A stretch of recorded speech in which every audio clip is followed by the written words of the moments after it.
Hi everyone, welcome to Chapter 7, which is all about ethnicities. We're going to talk about what do I mean by ethnicity, and how does that differ from race, and what is race, and kind of what effects does that have on our daily life. We're mostly going to talk about what race and ethnicity are, and how they differ. And so beginning, let's talk about race. What is race in the first place? Race is in the news a lot. We talk about the word race, but what do we actually mean by race? Like, are we talking about skin color? Are we talking about eye shape? Are we talking about hair color? Are we talking about hair texture? I use these categories just to say that there is an incredible amount of combination of every imaginable feature of people on this planet. And also our ideas about race really kind of depend on where we are and our situation and comparing people to other people. It is really not these kind of like distinct categories of people. Right? And so what is the difference between race and ethnicity? Race is a social construction. And what I mean by that is that race really is a way that we as humans have chose to try to categorize people, often badly. But race really is these tiny genetic differences that affect outward appearance based upon where our ancestors come from. And again, there are not these distinct lines between races. These are huge sweeping categories of people, whether they are identified as somebody else as being of a specific race, or they choose to identify themselves as a specific race. Nobody fits perfectly into one, and I'm going to show you that that also depends on where you are in the world. And just a point about the degree of genetic diversity, many Americans would consider anybody who originated or whose ancestors originated from sub-Saharan Africa, which eventually, way back when, all of our ancestors originated there, but basically all of those people to fall under the category of being black. But there is actually more genetic diversity within Africa than the rest of the world combined, right? So the way that it's very much a social construction and how we perceive and people are perceived. Ethnicity is different. Ethnicity is a cultural identity as a member of a group, and we're going to talk about how we pull that apart. But there's a lot of old, very terrible ideas about race. There's a lot of current ideas about race that are awful. But races were thought of like a subspecies, right? And it was hierarchical. We had miscegenation laws, which I always have trouble saying that word, but basically laws in the United States, many of which were done away with after World War II in some states, and then after kind of the Civil Rights Movement. But this idea of preventing certain races from marrying or having children together, it was based upon a hierarchical stratification, and by hierarchical, somebody's at the top, somebody is at the bottom, right? And these were organized by the most powerful group, who was often white people, right? So you have Europeans, Caucasians at the top, and then they would look at different races and they would create a hierarchy of them, sometimes in horrifying detail. It was a biblical justification for slavery and for genocide. It is very easy to enslave a people and to kill them when you believe that they are less than you. And there was kind of a scientific history of racism, right? People got very specific about it, taking measurements of people, very specific kind of characteristics, this idea of this deep race, right? And again, Caucasians at the top, horribly racist ideas that are still very present in society today. Different cultures have different ideas and descriptors and hierarchies for race, right? What is considered Asian? What is black? Who is at the top of the social or economic hierarchy, right? These exist around the world, not just in the United States and in Europe. Why is Barack Obama automatically considered black, even though he has a white mother and a father from Kenya, right? So think about how people are categorized based upon where you are. modern ideas about race differ, right? Races were never pure. There's not this idea that there was this pure race of one people and a pure race of another people, and then somehow people got mixed up together, right? Race is more about self-identification. And when you look at, this is from the census, right? You can mark more than one box. You can consider yourself um, to write in to be Hispanic and white and write in some other race, right? Uh, Racism is obviously still a big problem.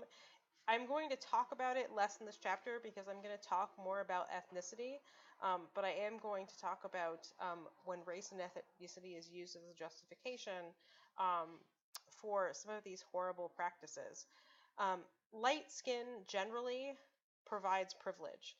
It provides privilege not just in countries where you have Europeans, but also it's a vestige of colonialism.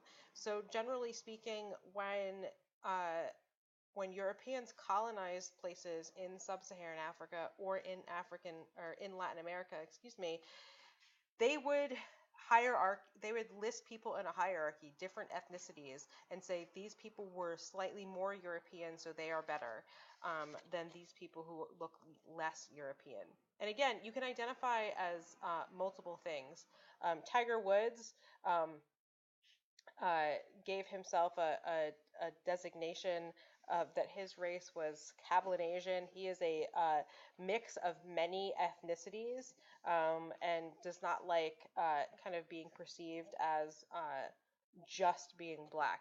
He has an Asian heritage, a Hispanic heritage, and he wants to consider all of those variables. This other picture here was uh, a man, Justice Keith Bardwell, who refused to marry an interracial couple. Um, he denied the request. He referred them to somebody else that could marry them. But he did not believe that interracial couples should have children because the child would not be accepted by any race. But again, that kind of goes against these newer ideas about race, that race is kind of very fluid, depends upon where you are. This does not mean that it affects your lived experience, right? I am not trying to, when I say race is a social construction, I'm not saying that there is not a reality to being a black person in America and your experience from that. I'm not erasing that experience, and I want to be very clear here. But generally speaking, the way that we identify race, talk about race, think about race can very much change depending upon our geography. And so, again, that idea of lighter skinned people get privilege. Brazil, most people are mixed. Their skin color is kind of self-described, but light skin still gives you privilege. This is politicians, right? You have predominantly white men, if not all white men in this picture, right, signing laws, as opposed to a representation of what the soccer team looks like in Brazil.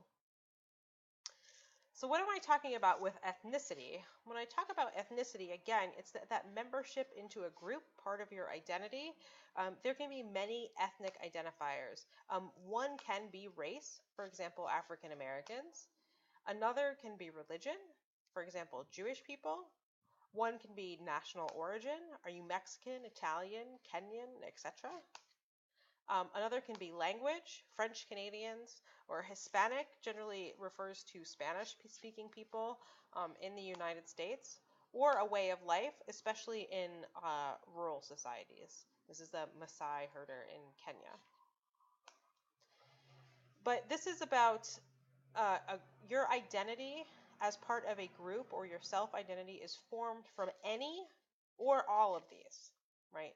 It's not necessarily mutually exclusive, and you can consider yourself to belong to multiple of those. And so for an example, what do we mean by Hispanic or Latina?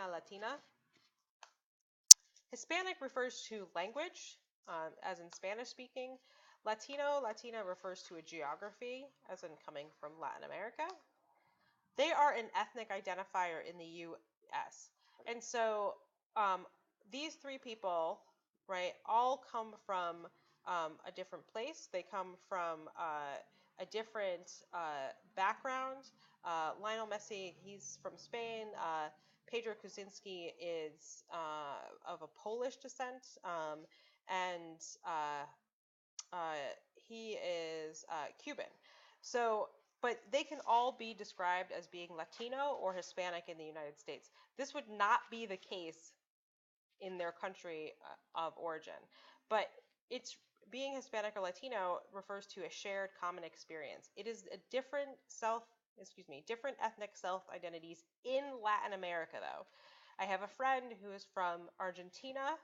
He moved to the United States in college. He got a welcome from the Hispanic something to come to a dinner, and he said, I am not Hispanic, I'm white. So these things, again, can depend upon the geography. Hispanics and Latinos are many, many races. And so where are ethnicities distributed? And why do ethnicities have distinct distribution? And there are a couple big reasons here that I'm going to talk about, but they include migration. This includes forced migration. And my mind blanked for a second. Segregation. There it is. So ethnic groups tend to be clustered. And some places are more diverse than others. But the first is in nation states, right? So a nation state is something that you would think of as a country, and we're going to talk about political geography in the next chapter. But you would have a group of people who identify as a specific ethnicity, who are the predominant people in that country. They have a political unit. So the majority of people in Japan identify as Japanese. This clustering also exists at multiple scales within countries, and in regions, and in cities, and in neighborhoods, right? So we can look at more African Americans being in the South than in the northern U.S. We can also look at more African Americans being in specific cities. We can also look at then at those cities more African Americans being in specific neighborhoods in those cities. Some of it is by choice. So migrating due to opportunity. And then I don't have this as a bullet, and I really should, but also when you think about more African Americans in the South, that is a vestige of slavery, Africans being brought to the United States, to the South, and then also from discrimination, right? So there was a time when certain races and ethnicities were not allowed to live in certain places or had a hard time living in certain places. This still exists today. The ethnic geography of the U.S. reflects, again, that history of migration. So when we look at, in the Southwest United States, we have a lot of people of Mexican descent. Also, a large portion of the Southwest United States used to be Mexico, which is important to remember. Again, I talked about African Americans in the South. Lots of people of German descent in the North from this migration that happened from Germany, where I'm from in Connecticut and New York. Lots of people settled there from Italy. You also have regional ethnic geography within countries, within other countries besides the U.S. This is less often about immigration. It's more often from conquest and consolidation. So the picture in the bottom right is of the Russian Federation, which is, they have states. One is the Sakha Republic, which operates pretty independently, right?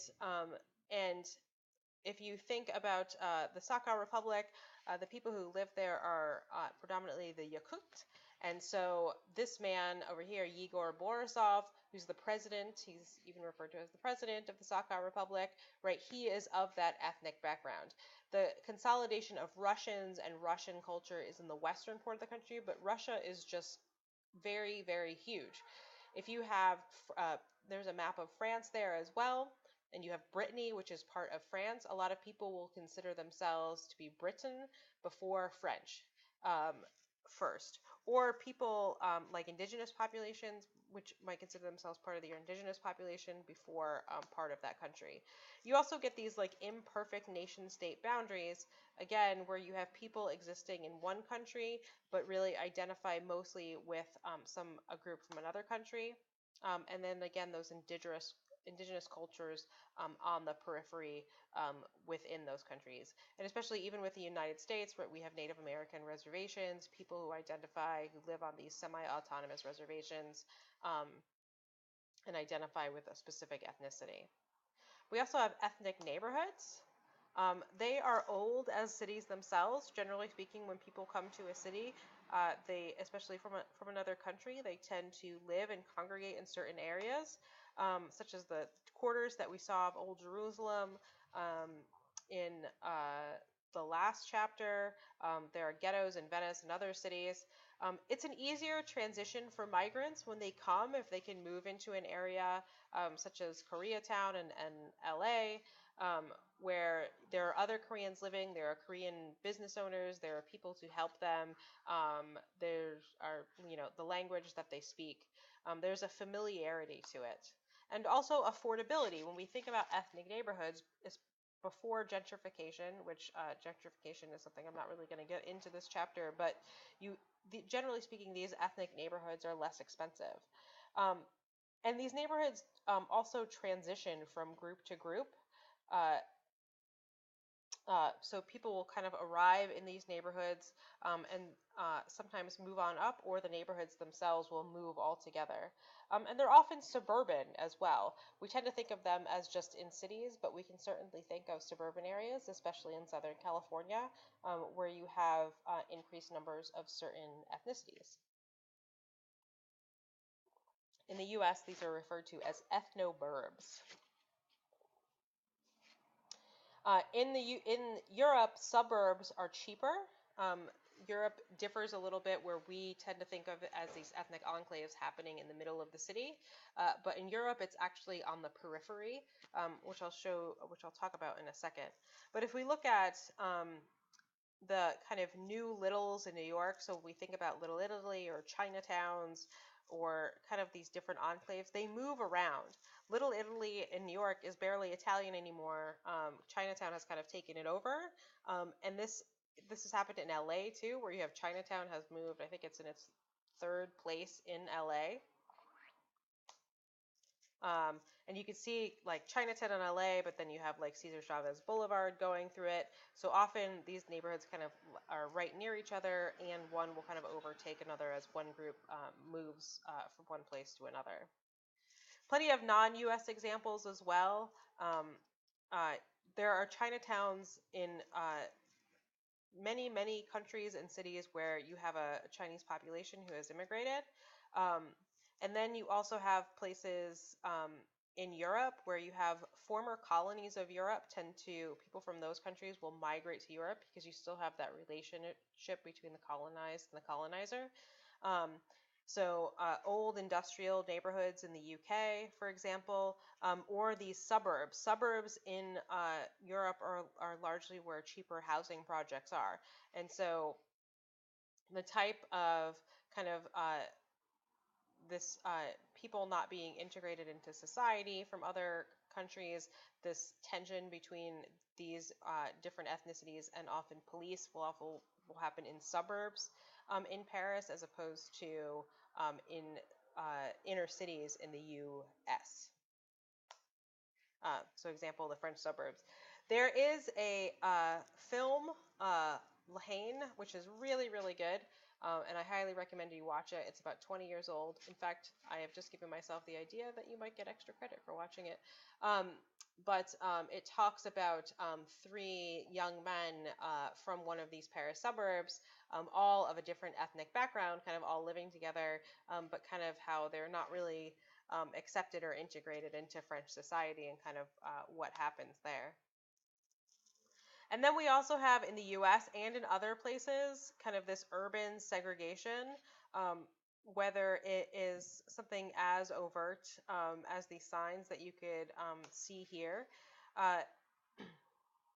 In the Northeast, in the beginning, when you had, again, you have these hierarchies that are set up. So most people don't think of as Irish or Italians as being discriminated against, but when they first arrived, people, no Irish need apply.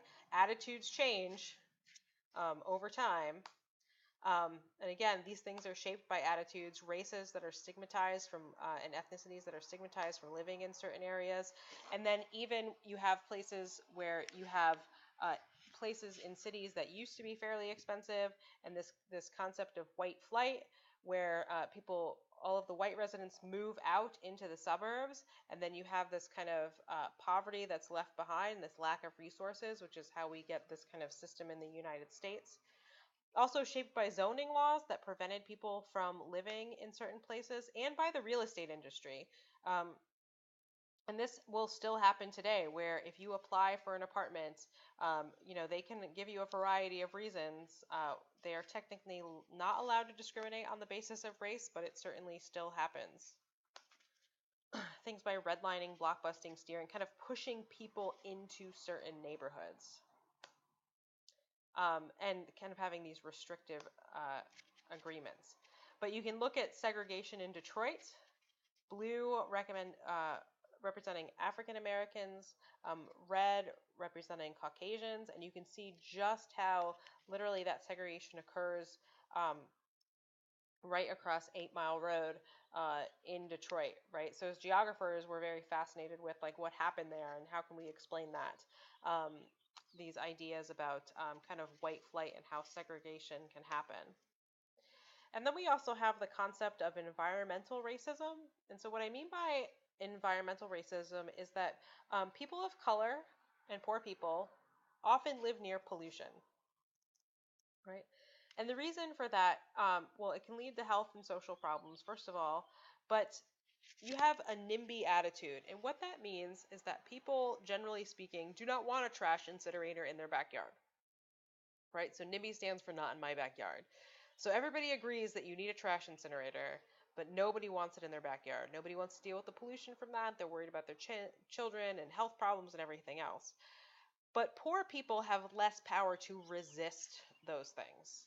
So they tend to get placed in poorer neighborhoods. And then we want to think about why might ethnicities face conflicts, and why do things like ethnic cleansing and genocide occur? So we can think about the ethnic fighting that occurred in Bosnia, and then also things like, excuse me, the Rwandan genocide, where you had two groups fighting each other, leading to the deaths of an incredible amount of people.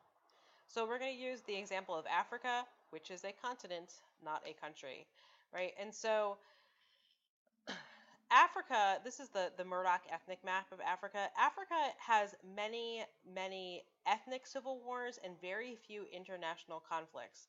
And that's because many people are more attached to their ethnicity than their nationality. These nations and these borders, for the most part, were imposed upon them, and you'll watch kind of a tongue-in-cheek thing about that later in this module.